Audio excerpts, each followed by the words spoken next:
For over 20 years, I've dedicated my life to bringing you the very best business building strategies to keep you thriving. Get ready to experience the success you've been searching for. Welcome to the Tom Ferry Show.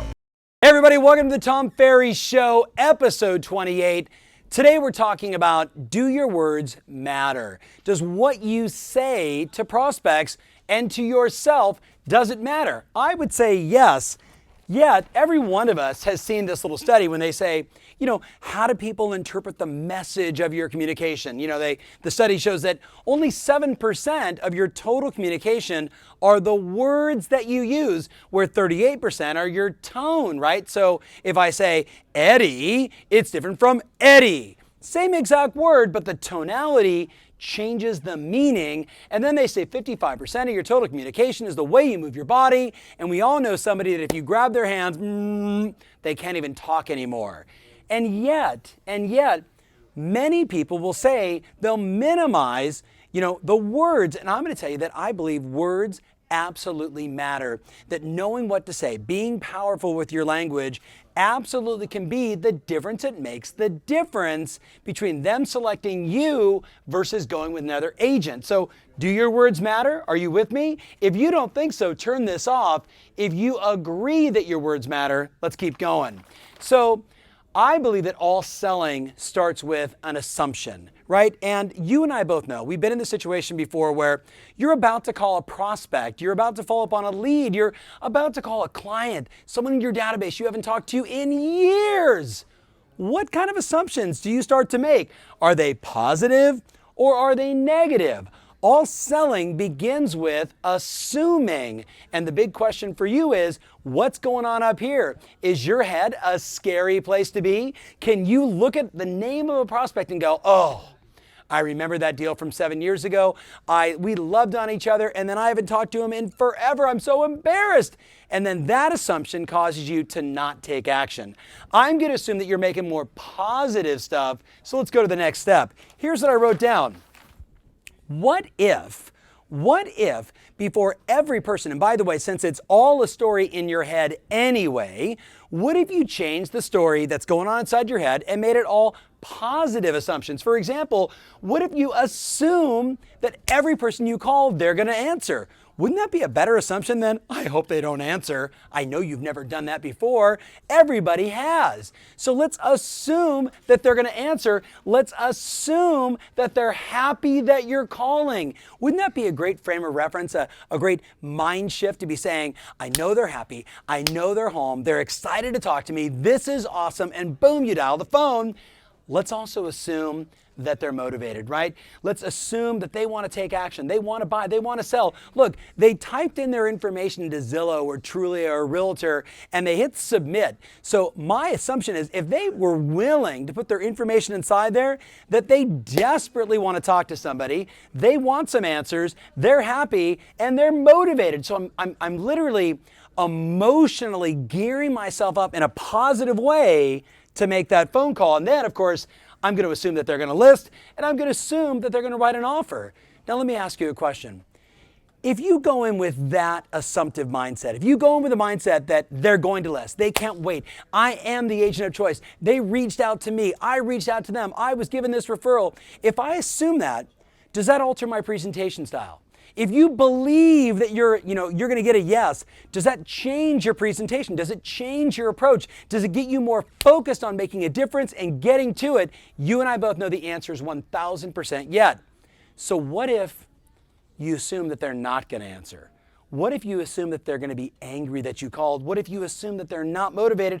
What if you assume they're not going to list, or they're not going to list with you, or they're not going to list with you at the price that's actually going to cause it to sell? Does that impact your presentation? And you and I both know the answer is 1,000% yes.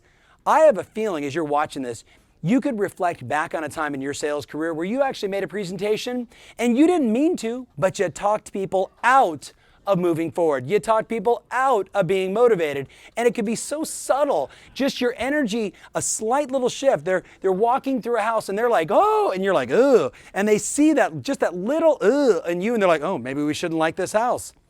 It's that subtle and it's that powerful. And you, my friend, You are that powerful when you're dealing with customers. So I thought what I would do today is I'm going to assume you want some positive language, that you want some great assumptive language patterns that you can begin to incorporate in your everyday dialogue. So as you're talking to people, you're moving people forward easily and powerfully. So let's take a look at what I wrote down. Here's some easy assumptive language you can begin to use. The first one is when we get together. Now, obviously, if I'm face-to-face, I can get all of my physiology working with me as well. It's so much better to have integrity, if you will, be projecting the same message in my tone, in my words, and my physiology. So look at, when we get together.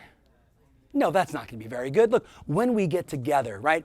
When you list your home with me, when we're together and I'm showing you my marketing plan, everything is assumptive. Everything is a yes. My physiology, right? My energy, everything is assuming I'm going to help this customer move forward. So here's our language. When we get together. Are you going to write that down? I think you should.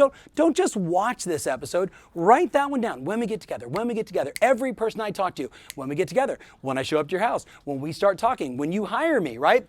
When I begin marketing your home. So I'm on the phone talking to a prospect. I haven't even booked the appointment yet. And I say, so Taz, when I begin marketing your home, you're going to be blown away by not only the number of eyeballs that we generate for your property, but the actual number of inquiries in your home. Remember, when you're hiring an agent, you're hiring someone that can market your home exceptionally. So when I begin marketing your home, now what does that assume?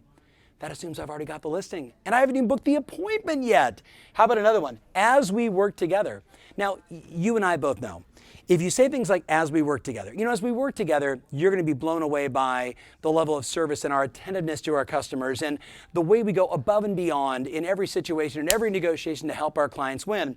As we work together, what does that assume? That we're working together. Now, can you say that to a person that just said to you, look, we're a buyer. We want to buy an expensive home. I know you've never dealt with this one before.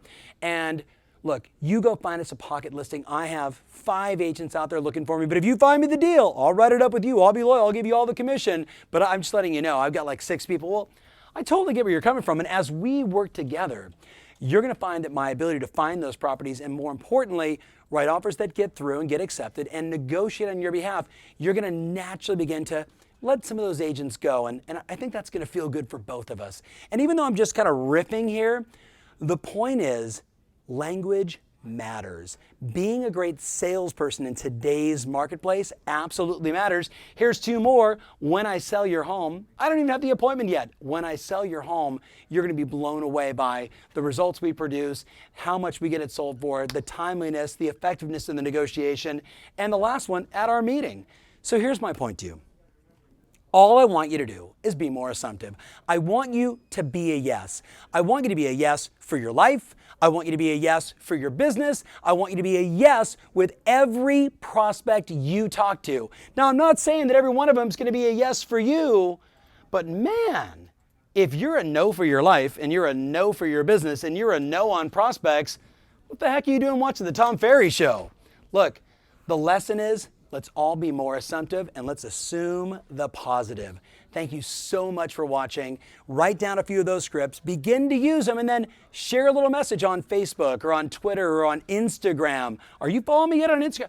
I'm going to assume that you're following me on Instagram, and I want to thank you for following me on Instagram. I really, really appreciate you going to Instagram right now and just, putting a heart on something or just following me. I really appreciate that. Thank you so much for following me on Instagram. I think you got the point. Thanks so much for watching.